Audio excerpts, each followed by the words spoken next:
underneath papes, introduce the vid. Alright, if you could just ship out some elements, some raws, fuck it. That'd be a great help. Leave the grabber for where you found it. But all you need is cigarette paper. Don't give me that raw and element paper, please and thank you. This is Wavy Duo, London's youngest hitman. Oh shit, yeah, I forgot about myself. This is Wavy Trio, London's youngest hitman, Santre Gayle. Sure, that's Derek over there. Raise your hand, Derek. Yeah. Hello. Like, comment, share, subscribe, show your friends, your grandma, your aunt. 1,000 real soon, y'all be going crazy. 50K so soon. Let's hop into Facts. Come on, Just gets to the dirty. America, America, America, America. We need that. America.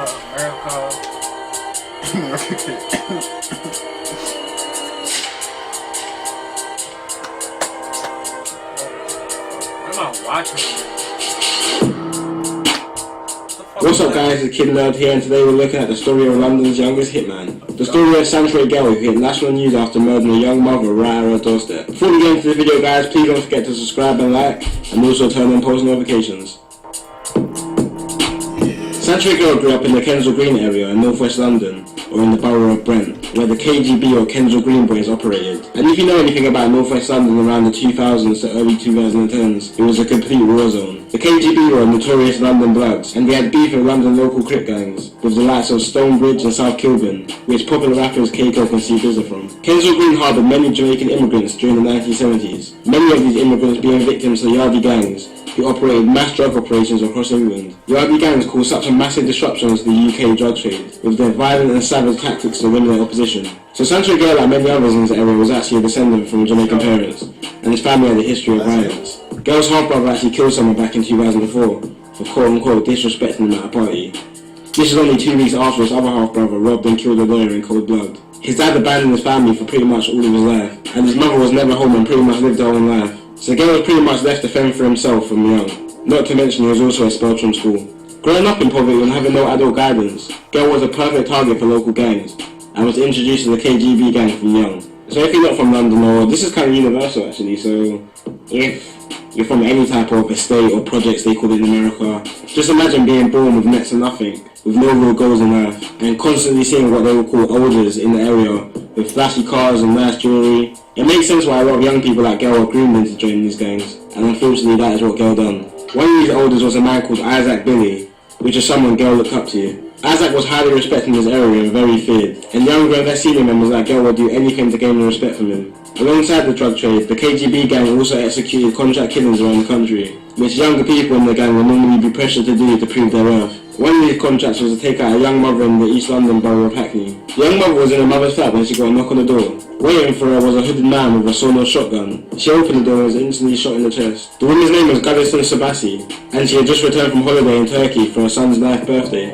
The gunman was hooded and hid his face, which gave impressions of being a grown-up professional hitman, but it turned out to be 15-year-old Santre Gayle. Santre Gayle was accompanied by older member Isaac Billy. He waited in the cab while Santre committed the murder. The victim's ex-boyfriend actually called for the hit, due to custody battles with the child.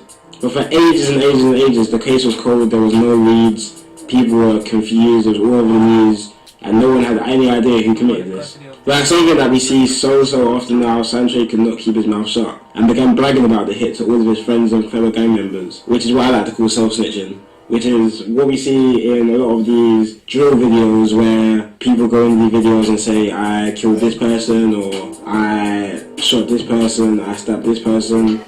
He's dead. Fox got put in a pack. He's dead. Axe got put in a pack. He's dead. Stomps got put in a pack. He's dead. S1 got put in a pack. He's dead. Seagull should be in a pack. I was here live when I fucking Which, you know, this has been used against a lot of people in the court of law. One person that he told was 19-year-old Ryan Hatunga, who then told authorities and ended up testifying against him at court. Santre and Isaac were both sentenced to life for the murder, with a minimum term of 20 to 22 years to serve. But the worst part of the story, in my opinion, is he done the murder for £200, literally 200 British pounds, which, if you're in America, is, I don't know, $240. That nigga called a hit on his wife and was able to get it off for £200, and the nigga took that off her. You didn't even get that, you went to jail. Or, that's crazy. Look at his face. Your priorities all wrong. Look at him. Nah, yeah. They put him on big mom. It's the face of a disappointed man.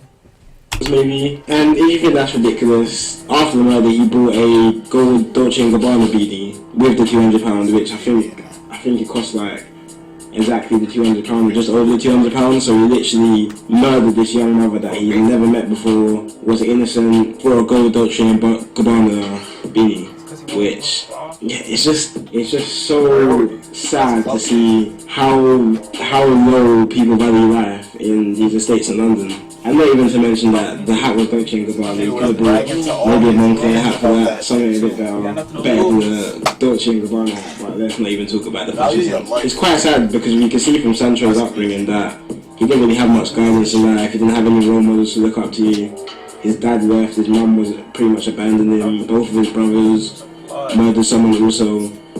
It's just a trend we see so often in young people, especially young black people in London. He's currently still locked up, he'll probably be locked up till he's around at least 35, then he'll have the option for, or the possibility of parole, which he may or may not get, depending if they think he's changed or if he's got into a lot of fights in prison, which is something that happens because you're mixed with all these different gangs that have beef with your area pretty much, so it's pretty much inevitable that he's going to get into these fights, which will just keep extending his time. But I'm interested to know what you guys think. Do you guys think people like him, where they didn't have the best upbringing, they've committed something when they're younger, maybe regret it later in life, do you think they deserve a second chance, or do you think they should serve the whole life sentence? Me personally, I feel like people like this do deserve a second chance. I believe they should obviously serve time for this, but I do believe that if you commit the crime when you're younger and you don't have the best options and you didn't really have much to see in life. But guys, it's been your boy Kid Nerd. Let me know what you guys think and don't forget to subscribe. Moral of the story, Javen. Value your life and think about other lives. Everything you do can affect others. You need some of that guidance in your life, bro. Well, I'll tell you, 15 was a hitman. That's not true. He was a bad hitman too. It was fucking awful. It cost him years of his freedom. How old was he? 15. Gotta find some hobbies, bro. Instead of killing people. That's chill. It's crazy. He's right though. Nah, you're right, bro. That's why they were trying to open up these community centers, but niggas find other niggas because niggas want bread. Community centers not bring a nigga bread. You want what the other nigga got. You want the Jordans. You want the design, man. Going to go play ball at the YMCA, he not bringing him that. He about to resort to the streets. Or for a beanie. For a beanie. Shit tough. Put your ego to the side, my boys. Alright. Nah, yeah. Niggas definitely not about to put that on some job either. Just guidance. These niggas out here really draw the wrong path and say that you're man, but not really fuck with you. I bet they're not even helping my son out when he in that pen. All this gassed his body. We out here though. Stay out. $50 real soon. Let those words sink in, my niggas.